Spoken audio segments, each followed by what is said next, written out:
corporations in the charter industry hire their own accountants to produce the financial statements that are disclosed to the public.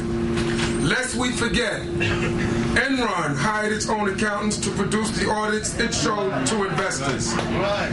We must ask if self-regulation in the charter industry is the best way to safeguard taxpayers' money.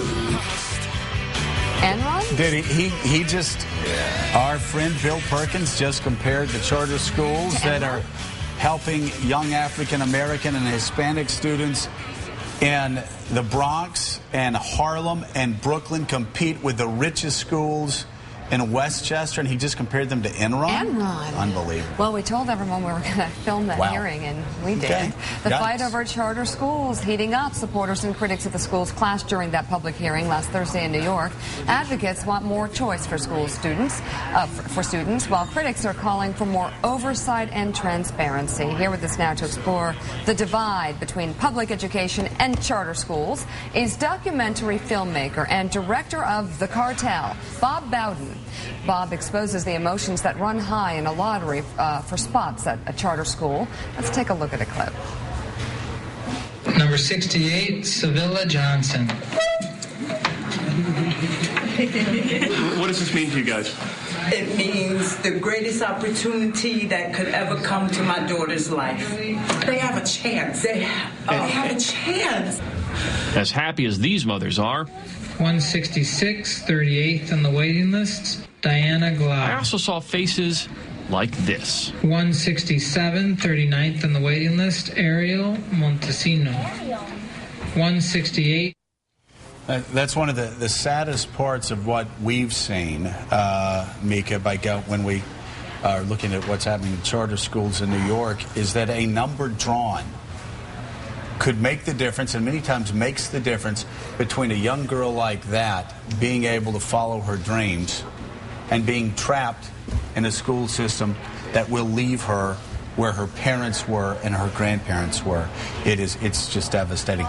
Anyway, thank you so much for being with us. Tell us about The Cartel.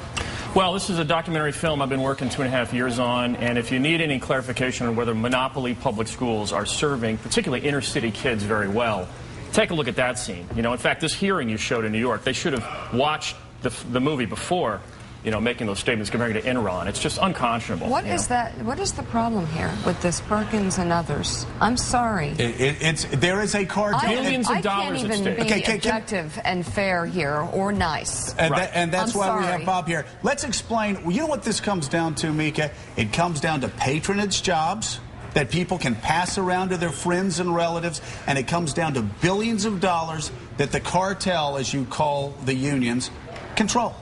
Look, there are great public teachers. My mother was a public school teacher. I had great teachers. Mine. I wrote 2 years later saying how much they impacted me, and I appreciate them. And you can't study this topic and not know that. But to go from that to say you can never fire a bad teacher for essentially a guaranteed job for life. How many small business people would, Monday morning announce, anyone who's worked for me over 3 years, I hope you keep working, but if you decide to sort of phone it in, I'll never fire you, have a guaranteed job. It's a preposterous system. And it is not about those little children that were suffering in this film. It is about the patronage jobs, and it's about the billions of dollars that gets passed around.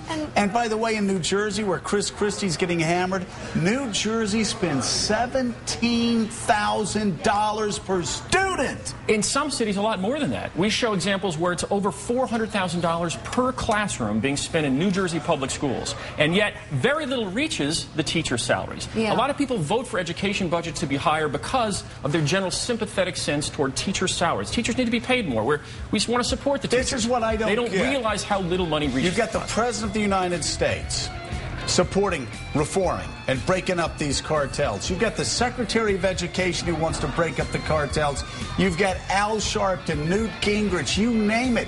A bipartisan support. Most Americans want to break up the cartels, and yet the cartel is so powerful, people are scared to touch it. It's campaign contributions to mostly state legislators. No Child Left Behind is a big subject, but really education is mostly a state and local issue. That's really where the decisions are made.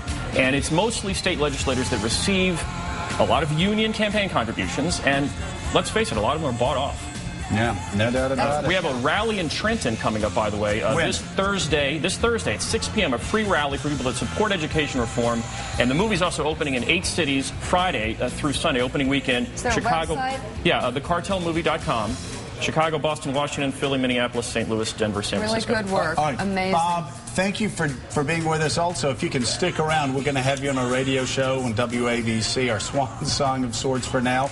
And we want to talk about it because we have a lot of people in New Jersey who listen to the show, and they need to hear this story.